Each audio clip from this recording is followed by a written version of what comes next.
Good morning students. आज हम Urdu syllabus B paper 2 की एक असाइनमेंट करने जाने लगे हैं।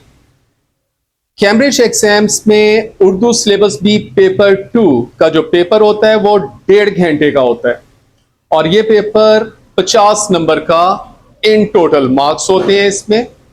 इसमें 4 सवाल होते हैं, जिसमें पहला सवाल जो इस वक्त अब हम करने जाने लगे हैं वो होता है सेंटेंस ट्रांसफॉर्मेशन का। सेंटेंस ट्रांसफॉर्मेशन का मतलब होता है कि आपने फिक्रे को ट्रांसफॉर्म करना है, यानी उसकी साख्त को तब्दील करना है। एक मिसाल आपको दी गई होगी पेपर के अंदर, उस मिसाल को आपने ध्यान से पढ़ना है। वो मिसाल बाजुकात फेल हाल से माजी में कन्वर्ट कर देता है, यानी आपको बताता है कि आपने इसको कैसे ट्रांसफॉर्म करना है। बाजुकात वो हाल को मुस्तकबिल से कर देता है या बाजुकात माजी को हाल से कर देता है, यानी एक को ट्रांसफॉर्म करके आपको एक मिसाल दे देगा। आपने उस मिसाल को पहले ध्यान से पढ़ना है और फिर उस मिसाल को आपने फॉलो करते हुए आपको 5 फिक्रे दिए जाएंगे। हर फिक्रे का 1 नंबर होगा, यानी ये सवाल 5 नंबर का सवाल होता है, पहला सवाल। तो उन फिक्रों को आपने मिसाल के मुताबिक, जो आपको मिसाल शुरू में दी गई होगी, उस मिसाल को फॉलो करते हुए आपने उन 5 फिक्रों को ट्रांसफॉर्म करना है, यानी उसकी साख्त को तब्दील करना है। साख्त तब्दील करनी है, लेकिन उसका मफहूम तब्दील नहीं करना। मफहूम कहते हैं original idea. Whatever the original idea that is used in the sentence should not be altered। ये अपने माइंड में रखें कि आपने उसके मफहूम को तब्दील नहीं करना, आपने सिर्फ उसकी साख्त को मिसाल के मुताबिक तब्दील करना है। अब क्योंकि पेपर में 5 सेंटेंस आते हैं, तो हम अपनी असाइनमेंट में भी 5 सेंटेंसेस को इंक्लूड करेंगे और उनको ट्रांसफॉर्म करते हैं। तो पहला फिक्रा है, अक्सर हादसे लापरवाही का नतीजा होते हैं। तो अब ये देखें, इसके मुताबिक हम इसको ट्रांसफॉर्म करने लगे हैं। लापरवाही की वजह से अक्सर हादसे होते हैं। तो ये देखें, अक्सर हादसे होते हैं, यानी इसका मफहूम हमने तब्दील नहीं करना, जैसे है वैसे ही आपने लेके आना है। लेकिन ये सिर्फ देखें, अल्फाज आगे पीछे कर दिए, उसको ट्रांसफॉर्म कर दिया, यानी आप उसको ट्रांसफॉर्म करेंगे, but original idea, the main idea should not be altered. तो लापरवाही की वजह से अक्सर हादसे होते हैं। दूसरा सेंटेंस है, मौजूदा जिंदगी की पेचीदगियों कहती है बेटे डिफिकल्टीज। जो परेशानियां होती हैं उसको अच्छा लफ्ज उसके लिए है पेचीदगियों की वजह से बैरून मुल्क सफर करना आसान नहीं रहा। तो इसको अब हम ट्रांसफॉर्म इसके मुताबिक करने लगे कि बैरून मुल्क सफर करने में मुश्किलात की वजह मौजूदा जिंदगी की पेचीदगियां हैं। तो ये देखें, इधर से कुछ लफ्ज यहां से लिए और कुछ यहां से लिए। तो बैरून मुल्क सफर करने में मुश्किलात की वजह, क्योंकि ये वजह इस्तेमाल हुआ था, की वजह मौजूदा जिंदगी की पेचीदगियां हैं। तो ये दूसरा सेंटेंस इस तरह से ट्रांसफॉर्म हो जाएगा। तीसरा सेंटेंस, खानदानी तकारीब। खानदानी तकारीब कहती है बेटे फैमिली फंक्शंस। जो फैमिली फंक्शंस होते हैं ना, बर्थडे होती है, कोई शादी होती है, कोई मंगनी, लाइक जो फैमिली के फंक्शंस होते हैं उनको कहते हैं खानदानी तकारीब। तो खानदानी तकारीब में असराफ कहते हैं बेटे एक्स्ट्रा स्पेंडिंग, जो बहुत ज्यादा पैसे का ज़िया होता है ना, बहुत ज्यादा पैसा जो खर्च किया जा रहा होता है, उसको उर्दू में कहते हैं इसराफ, इसको इंग्लिश में कहते हैं एक्स्ट्रा स्पेंडिंग। तो खानदानी तकारीब में असराफ दीनी असूलों के खिलाफ है।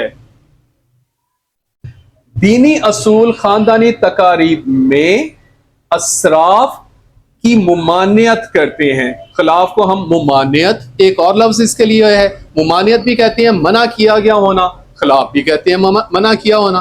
तो इस तरीके से हम इसको लेके चलते हैं कि दीनी असूल खानदानी तकारीब में असराफ की मुमानियत करते हैं। तो ये आपने उसको ट्रांसफॉर्म कर दिया। चौथा और पांचवा फिक्रा अब हम करने लगे इसका ट्रांसफॉर्म। चौथा फिक्रा है, आजकल कंप्यूटर के तेज रफ्तार राब्ते ने दुनिया के फासले कम कर दिए हैं।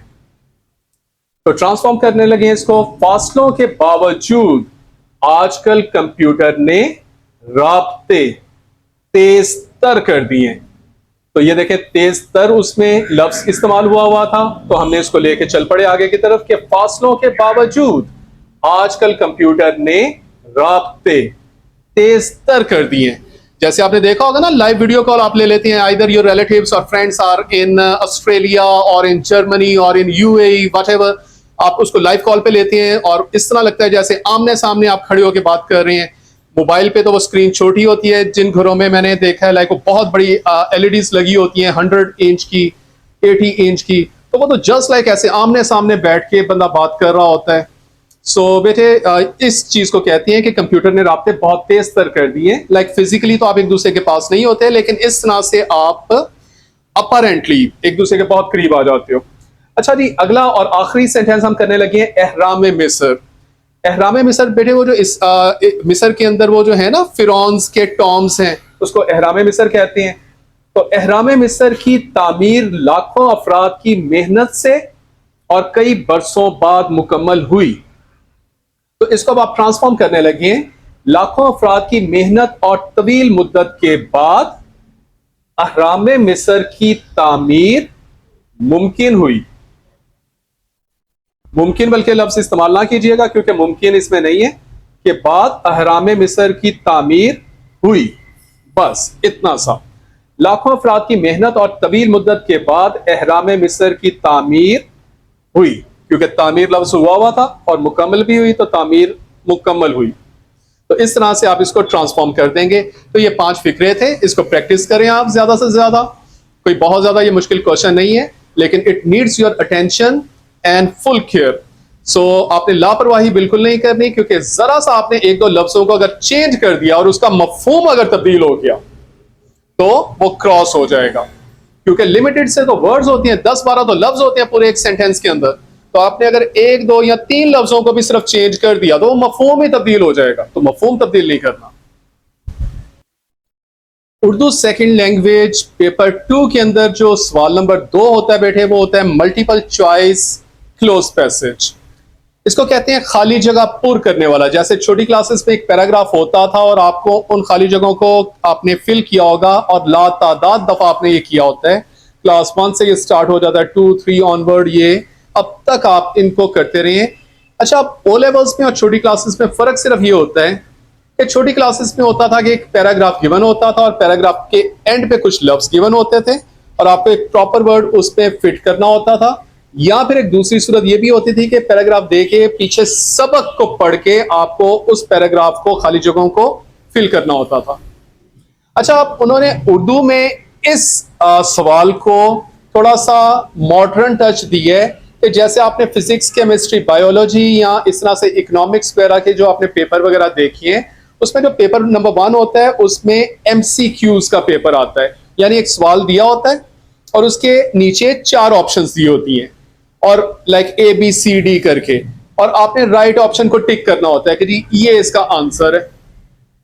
इन्होंने उर्दू के इस सवाल को भी उसी चीज का टच दे दिया है। अच्छा, अब कैम्ब्रिज का पैटर्न ये भी है कि आपने सवाल नंबर 1 में अभी देखा तो उसमें 5 फिक्रे आपने ट्रांसफॉर्म किए थे और उसके ऊपर नंबरिंग लगी हुई थी 1, 2, 3, 4, 5। इस तरह से कैम्ब्रिज में ये नंबरिंग उनके ऊपर लगी होगी, यानी पहला फिक्रा, फिर दूसरा, फिर तीसरा, फिर चौथा, फिर 5वां। अच्छा, कैम्ब्रिज में ना उससे आगे फिर नंबरिंग स्टार्ट होती है। यानी अब क्वेश्चन नंबर 2 में जो पैराग्राफ आएगा उसके अंदर 10 खाली जगह होंगी। 10 खाली जगह को प्रॉपर वर्ड उसका बताना होगा और हर खाली जगह जो आपने होगी उसका 1 नंबर होगा। तो इस तरह से 10 खाली जगहों का मतलब है कि ये वाला सवाल फिर 10 नंबर का हो जाएगा। और इसमें अब फर्क ये है कि क्योंकि नंबरिंग उससे आगे ऑनवर्ड स्टार्ट होनी है, तो क्वेश्चन नंबर 1 में 5 तक नंबरिंग स्टार्ट हुई थी। तो अब क्वेश्चन नंबर 2 के अंदर जो पैराग्राफ है उसमें पहली खाली जगह उसमें वो नंबर 6 लिखेगा, दूसरी खाली जगह उसमें नंबर 7 लिखेगा, तीसरी खाली जगह उसमें नंबर 8 लिखेगा, and up to so on करते हुए इस तरह इस पैराग्राफ में 10 खाली जगह होंगी। अच्छा, अब फर्क ये है कि अब वो पैराग्राफ के एंड के ऊपर जाके नंबर 6 लिख के नीचे 4 ऑप्शंस आपको, यानी 4 लफ्ज दे देगा और आपको पैराग्राफ को अंडरस्टैंड करते हुए उन 4 लफ्जों में से किसी एक लफ्ज पे टिक करना होगा। इस तरह से आगे चलते हुए जब दूसरी ब्लैंक स्पेस आएगी, डेफिनेटली उसमें लिखा होगा नंबर 7, तो पैराग्राफ के एंड पे नंबर 7 लिख के उसने फिर 4 लफ्ज लिखे होंगे, यानी 6 में भी 4 लफ्ज, 7 में भी 4 लफ्ज, 8 में भी 4 लफ्ज, and up to so on. और आपने हर 4 लफ्जों में से एक राइट वर्ड पे टिक करना होगा कि जी ये उस खाली जगह में आएगा, ये उससे अगली खाली जगह में आएगा, ये उससे अगली खाली जगह में आएगा, and up to so on. तो अब हम करने लगे हैं। अच्छा, मेरे पास जो अभी पैराग्राफ्स हैं बेटे वो क्योंकि मैंने अभी थोड़ा सा उनको अपडेट करना है, लेकिन क्योंकि असल इस पे चीज ये होती है कि आपने इसको अंडरस्टैंड करना है, क्योंकि जितनी आपकी अंडरस्टैंडिंग हो जाएगी, अगर आप यहाँ पे इस तरह से इसको फिल कर सकते हैं तो वो जो उनको टिक करना होगा वो तो उससे भी आसान हो जाएगा। तो आए प्रैक्टिस करते हैं, क्योंकि जितनी ज्यादा प्रैक्टिस हो जाएगी उतना ही आपको ये क्वेश्चन को हैंडल करना ईजी हो जाएगा। तो जरा स्टार्ट करने लगे हैं। कंसंट्रेट आपने करना है। ईजी है लेकिन ये ट्रिकी होता है, क्योंकि ये याद रखना कि अगर आपने जरा से एक लफ्ज गलत फिट कर दिया उसमें तो वो नंबर कट जाएगा, एंड जितने नंबर कट जाएंगे उतना आपका ए ग्रेड लूज होने के चांसेस बढ़ जाते हैं। सो कंसंट्रेट। बरतानिया के अक्सर स्कूलों में उर्दू पढ़ाई जाने लगी है, जो कि हमारे लिए बड़ी खुशी का बायस है। अक्सर वालिदैन इसके डैश थे। तो ये लफ्ज जो है ख्वाहिशमंद, ये दरअसल एक लफ्ज है, ये यहां पे आ जाएगा। इसके ख्वाहिशमंद थे। और अब तो अंग्रेज बच्चे भी हमारी कौमी जुबान सीखने का डैश रखते हैं। तो यहां पे ये देखें, शौक जो है वो मोस्ट अप्रोप्रिएट वर्ड है। तो जब आपको ये वाली फिल इन द ब्लैंक्स इस तरह से आएगी तो शौक वाले लफ्ज को आपने टिक करना होगा। तो इस तरह ये आपने अंडरस्टैंडिंग अपनी जो है वो डेवलप करनी है, जो कि बड़ी हौसला अफजा बात है। हौसला अफजा को कहते हैं इनकरेजिंग। अच्छा बेटे, इस तरह का ये करते हुए आपने एक तीर से दो शिकार करनी है। Like you have to target two, you will be able to target two things in one shot. Like आपने ना सिर्फ अपनी वोकैबुलरी को इंक्रीज कर रहे हैं, बल्कि साथ ही साथ आप खाली जगह पुर करने को भी समझ रहे हैं कि इस पैराग्राफ को आपने, इस क्वेश्चन को आपने कैसे हैंडल करना है। तो ये वाला लफ्ज हौसला अफजा अपनी वोकैबुलरी में बना लें, या किसी कॉपी में आप वोकैबुलरी लिखना शुरू कर दें, ताकि आपका ये जखीरा अल्फाज बढ़ना शुरू हो जाए। क्योंकि जितनी ज्यादा अच्छी वोकैबुलरी होगी उतना अच्छा आप पेपर को अटेम्प्ट करेंगे और उतना ही ग्रेड अच्छा आ जाएगा।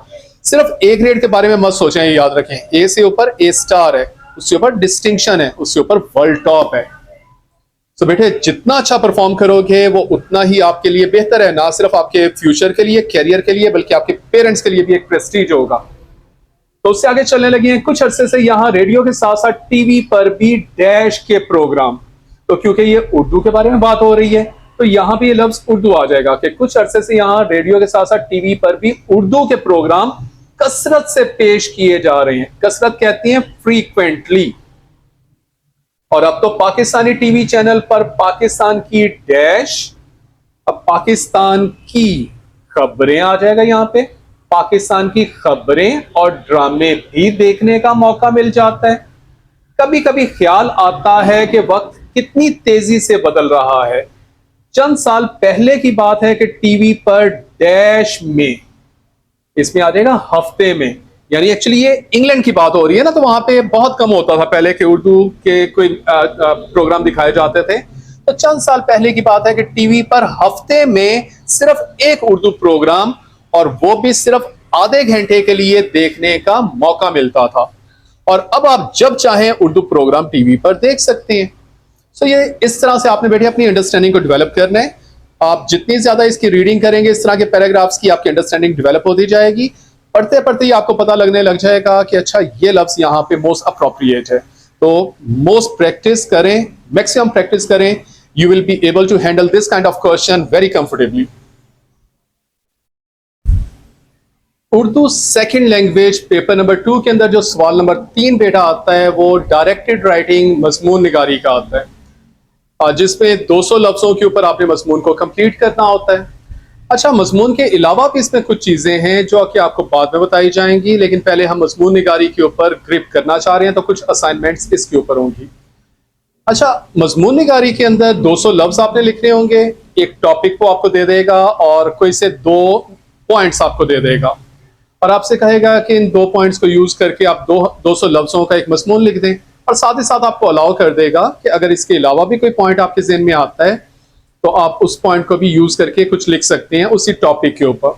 अच्छा, इस चीज में जो सिर्फ आपने एहतियात करनी है वो 2 एहतियातें हैं। नंबर 1, एक तो 200 वर्ड्स की लिमिट आपने ख्याल करना है, क्योंकि अगर आप 200 वर्ड से आप एक्सीड करना शुरू कर देंगे तो उसने 200 वर्ड्स के ऊपर यूं करके लाइन लगानी है, और उसके आगे जो आपके जो भी आपने लिखा होगा उसको वो पढ़ेगा ही नहीं, यानी उसको वो मार्क्स नहीं देगा। 200 वर्ड्स के अंदर जो कुछ भी आपने लिखा होगा, अब चाहे हो सकता है 200 वर्ड्स में आपने एक ही पॉइंट को सिर्फ कैटर किया हुआ है, तो वो क्योंकि आपको 2 या 3 पॉइंट्स उसने आपको दिए हुए हैं और 20 नंबर का ये सवाल होता है, तो इसका मतलब है कि 2 अगर पॉइंट्स के ऊपर आप लिख रहे हो तो 10-10 नंबर का एक पॉइंट बन गया।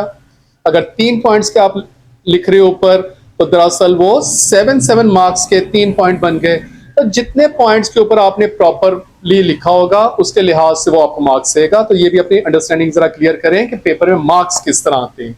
तो आपने दरअसल फिर अगर 3 नुकात, आमतौर पे ये याद रखें 2 नुकात वो आपको दे देगा, कोई सा एक नुकता आप अपने पास से सोच लें और 3 नुकात के ऊपर आप लिखें और कोई से 75 वर्ड्स या 65 ईच पॉइंट जो है वो आप वर्ड्स लिखें। तो इस तरह से आपको अब ये देखें कि ये टॉपिक में जो लेके आया हूं इसके अंदर 3 पॉइंट्स के ऊपर हमने इस टॉपिक पे मजमून लिखना है। अच्छा, इसमें आपने बेहतरीन वोकैबुलरी को भी ग्रिप करना है और इस पॉइंट के ऊपर जो नॉलेज आएगा उसको भी ग्रिप करना है, क्योंकि पेपर में नॉलेज भी आपको, क्योंकि हो सकता है इन्हीं में से कोई पॉइंट आ जाए या इससे कोई मिलता जुलता पॉइंट आ जाए तो आपके पास उस पॉइंट के बारे में नॉलेज होगा तो आप कंफर्टेबली लिख लेंगे। एंड नंबर 2, आपके पास जितनी अच्छी वोकैबुलरी होगी, क्योंकि पेपर में ये भी एक रिक्वायरमेंट होती है कि जितनी अच्छी वोकैबुलरी आप यूज करोगे उतने ही अच्छे ग्रेड्स आएंगे। तो आपने ना सिर्फ वोकैबुलरी को ग्रिप करना है बल्कि उन पॉइंट्स को भी ग्रिप करना है। तो टॉपिक है नौजवानों में उर्दू अखबारात में दिलचस्पी कैसे पैदा की जाए। पहला पॉइंट है नौजवान उर्दू अखबारात पढ़ने में दिलचस्पी कम क्यों लेते हैं।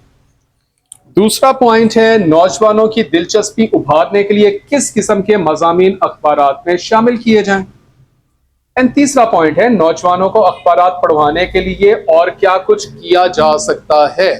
तो ये 3 दरअसल पॉइंट्स हैं और 1 बाय 1 हम इसके ऊपर तकरीबन 65% ईच पॉइंट जो है वो लिखेंगे। तो पहला पॉइंट है नौजवान अखबारात उर्दू अखबारात पढ़ने में दिलचस्पी कम क्यों लेते हैं। तो ये देखें जी, मौजूदा दौर में अखबारात उम्र रसीदा अफराद, उम्र रसीदा कहते हैं एजेड, आपने अक्सर देखा होगा वो दादा अबू नाना अबू टाइप जो लोग होते हैं वो अखबार पढ़ रहे होते हैं। यंगस्टर्स आजकल अखबार नहीं पढ़ते। मौजूदा दौर में अखबारात उम्र रसीदा अफराद तक सिमट कर रह गए हैं। नौजवान नस्ल का रुझान अखबारात की तरफ ना होने के बराबर है। आजकल जो अखबारात शाया हो रहे हैं उनमें ज्यादातर सियासत और जराइम की खबरें होती हैं जिनसे नौजवान तबका कतई लगाव नहीं रखता। कतई लगाव कहती हैं लाइक इंटरेस्ट ही नहीं होता उनको जिस सियासत और जराइम के ऊपर। टीवी, कंप्यूटर और मोबाइल अपनी जिद्दत पसंदी कहती है न्यूनेस, लाइक हर रोज कोई नई चीज उसमें आ रही होती है, और रंगारंगी यानी कलरफुल के बायस जो दुनिया में झांकने के लिए खिड़की का किरदार अदा कर रही है। ये देखें कितना अच्छा उसने एक एंगल दिया है, खिड़की। जस्ट लाइक जरा इमेजिन एक मोबाइल आप देख रहे हैं, जस्ट लाइक ये तो ऐसे ही होता है ना जैसे आप एक विंडो से बाहर कुछ देख रहे हैं, तो एक मोबाइल है जिस वो एक विंडो है, यानी उस विंडो से आप दुनिया के अंदर देख रहे हैं जो दुनिया में झांकने के लिए खिड़की का किरदार अदा कर रहे हैं। नौजवानों की अव्वलीन पसंद बन चुकी है। अव्वलीन पसंद कहती है प्रायोरिटी बन चुकी है। अच्छा, दूसरा पॉइंट था कि नौजवानों की दिलचस्पी उभारने के लिए उर्दू अखबारात में किस किस्म के मज़ामीन होने चाहिए। तो ये देखें जी, अब हम उस पॉइंट के ऊपर लिखने लगे हैं। नौजवानों की अखबारात में दिलचस्पी उभारने के लिए हमें उनकी पसंद को मलहूज़े खातर रखना होगा। ये देखिए बहुत अच्छा लफ्ज़ है, मलहूज़े खातर कहती हैं कि अब हमें उनको टेक केयर करना पड़ेगा, उनका ख्याल रखना पड़ेगा। अखबारात में साइंसी और तकनीकी मज़ामीन, क्योंकि आमतौर पे जो यंगस्टर्स हैं वो साइंस और टेक्निकल जो चीज़ें होती हैं जैसे आर्टिफिशियल इंटेलिजेंस, लाइक ये सारी टेक्निकल चीज़ें हैं, कंप्यूटर, रोबोटिक्स, तो इस तरह के मज़ामीन, खेलों और फैशन की खबरें, क्योंकि खेलों में, स्पोर्ट्स में और फैशन में आमतौर पर लेडीज़ बहुत ज़्यादा इंटरेस्ट लेती हैं, और दिलचस्प कहानियां नौजवानों को अपनी तरफ माइल कर सकती हैं, बशर्त ये कि अगर उन्हें दिलचस्प पैराए में कहती हैं इंटरेस्टिंग वे में, और जदीद दौर के तकाज़ों मसलन रंगीन तस्वीर वगैरह के साथ पेश किया जाए। तो ये देखें दूसरे पॉइंट को हमने कैटर किया तकरीबन 65-70 वर्ड्स में, कि जी वो था कि नौजवानों को उर्दू अखबारात में दिलचस्पी दिलवाने के लिए कैसे मज़मून जो है वो उसमें शाया किए जाएं, शामिल किए जाएं, तो उसके बारे में हम लिखा। आखिरी पॉइंट ये था कि और क्या कुछ करना चाहिए कि जो आजकल के यंग बच्चे हैं वो अखबारात में, उर्दू अखबारात में दिलचस्पी लें। तो ये देखें कि कुछ और एक्स्ट्रा आइडियाज हम बताने लगे हैं। अखबारात के लिए जरूरी है कि वो एक सफ़ा नौजवानों के लिए मुख्तस कर दे, मुख्तस मीन फिक्स कर दे कि ये सिर्फ यंगस्टर्स का है, जिसमें नौजवानों के लिए खबरें, होम, अलावा अजी कहते हैं एक्स्ट्रा। अखबारात की जुबान आसान और जूद फहम हो, क्योंकि मुश्किल जुबान होगी तो आजकल के बच्चों को उर्दू जरा कम आती है, तो लाइक आसान उर्दू लिखी हो तो उनका इंटरेस्ट डेवलप हो जाएगा। क्योंकि आज का नौजवान उर्दू जुबान से तकरीबन नाबलद है। नाबलद मीन कि वो नहीं समझता इतना ज्यादा। नौजवानों की अखबारात में दिलचस्पी उभारने के लिए जहनी आजमाइश कहते हैं पजल्स, और इसी तर्ज के दीगर अनामी मुकाबलों का सिलसिला भी शुरू किया जा सकता है, क्योंकि आज का नौजवान ऐसी चीजों में बहुत गर्म जोशी का मुजाहरा करता है। सो बेटे ये और कुछ आइडियाज हैं, क्योंकि अगर ये भी अप्लाई किए जाएं तो यंगस्टर्स जो हैं वो उर्दू अखबारात को पढ़ने में काफी इंटरेस्ट लेना शुरू कर देंगे। सो ये एक मजमून था, इसको अच्छे से पढ़ें, अपने नोट्स बनाएं और इसको याद करें। उर्दू सिलेबस में सवाल नंबर 4 ट्रांसलेशन का होता है। क्योंकि आप लोग इंग्लिश मीडियम स्टूडेंट होते हैं आमतौर पे और आपकी उर्दू इतनी अच्छी नहीं होती, इसलिए मैं आपके साथ इंग्लिश और उर्दू दोनों में मिक्स गुफ्तगू करता हूं ताकि आपकी उर्दू आहिस्ता आहिस्ता फिर अच्छी हो जाए। So in question number 4 you people will be given a paragraph to translate into Urdu. The thing required in translation will be translation should be in a continuous flow, and the translation should be in idiomatic Urdu. So translation करने के अंदर आप लोगों को इस चीज़ का ख्याल रखना होगा कि आपकी जो ट्रांसलेशन है उसकी जो गुफ्तगू है वो एक रब्त में हो, टूटी फूटी ना हो। जैसे कोई ऐसा शख्स ना बोल रहा हो जिसको उर्दू नहीं आती, लाइक एक उर्दू बोलने वाले अच्छे शख्स की तरह की आपकी उर्दू होनी चाहिए। एंड दूसरा, उसमें अच्छी उर्दू के अल्फाज यानी मुहावराती उर्दू, जिसको इडियोमेटिक उर्दू मैंने बोला है, तो इसका इस्तेमाल आपका होना चाहिए। और इस सवाल के 15 नंबर होते हैं, तो आए एक पैराग्राफ को ट्रांसलेट करते हैं। गो स्ट्रेट इन, मिस्टर कीन is waiting for you, the secretary said. Secretary ने कहा सीधे अंदर जाओ, मिस्टर कीन आपका इंतजार कर रहे हैं। Roger open the door of the mister Keynes office and went in. Roger ने मिस्टर कीन के दफ्तर का दरवाजा खोला और अंदर चला गया। Mister Keen did not even look up. Mister Keen ने ऊपर देखना भी गवारा ना किया। Did not even look up, so इसको हमने ट्रांसलेट किया है कि उन्होंने ऊपर देखना भी गवारा ना किया। Mister Keen did not even look up, Mister Keen ने ऊपर देखना भी गवारा ना किया। He was reading some letters and Roger had to stand in front of his desk for several minutes. वो कुछ खतूत का मुतालिया, रीडिंग कहते हैं मुताला करना या पढ़ना, तो यहाँ पे क्योंकि अच्छी उर्दू का इस्तेमाल करना तो इसलिए हम इसको मुताला कर देते हैं। तो वो कुछ खतूत का मुताला कर रहे थे और रॉजर को उनके मेज के सामने काफी मिनट्स तक खड़ा होना पड़ा। सेवरल मिनट को हम काफी वक्त कह देते हैं।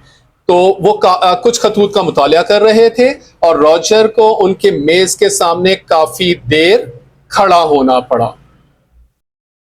Oh, it's you, Mr. Keene said. When he had finally finished, he did not ask Roger to sit down. Finally को हम ट्रांसलेट करते हैं आखिरकार। तो आखिरकार जब उन्होंने अपना काम खत्म किया तो उन्होंने मिस्टर कीन से कहा, ओह ये तुम हो, लेकिन उन्होंने रॉजर को बैठने को नहीं कहा। तो मिस्टर कीन ने आखिरकार जब अपना काम खत्म किया तो उन्होंने कहा, ओह ये तुम हो, लेकिन उन्होंने रॉजर को बैठने को नहीं कहा। I am afraid I have some bad news for you.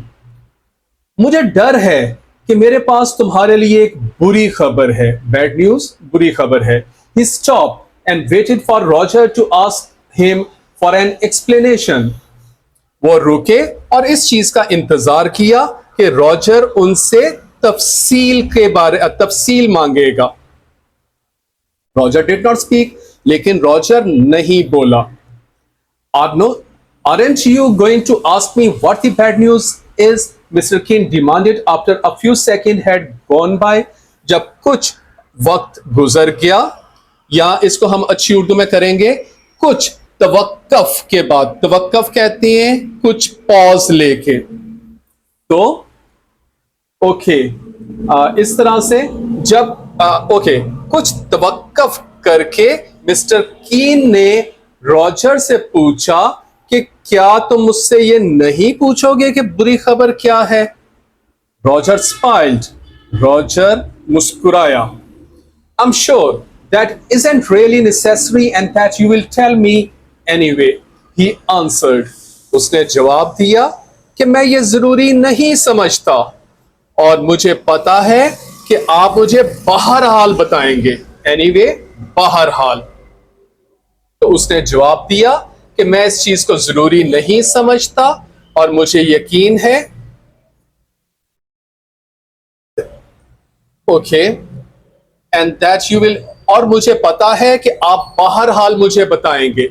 Mister कीन went red in the face again. Mister कीन का चेहरा दोबारा सुर्ख हो गया। रेड को सुर्ख कहेंगे हम। एंड अगेन मिस्टर कीन का चेहरा दोबारा सुर्ख हो गया। Business has not been very good lately and we have too many people working for us. A few will have to go. हाल ही में बिजनेस बहुत अच्छा नहीं रहा। Has not been very good lately. हाल ही में बिजनेस बहुत अच्छा नहीं रहा और बहुत सारे लोग हमारे पास काम कर रहे हैं। उनमें से अब कुछ को जाना होगा। You are one of them, और तुम उनमें से एक हो। This will be your last day here. आज यहां पर तुम्हारा आखिरी दिन है। We shall of course give you the usual 2 weeks पे। यकीनन हम तुम्हें 2 हफ्तों की मामूल की तनख्वाह देंगे। Good bye Mister Scott, he said. उन्होंने कहा अलविदा Mister Scott. Roger left the store with a heavy heart.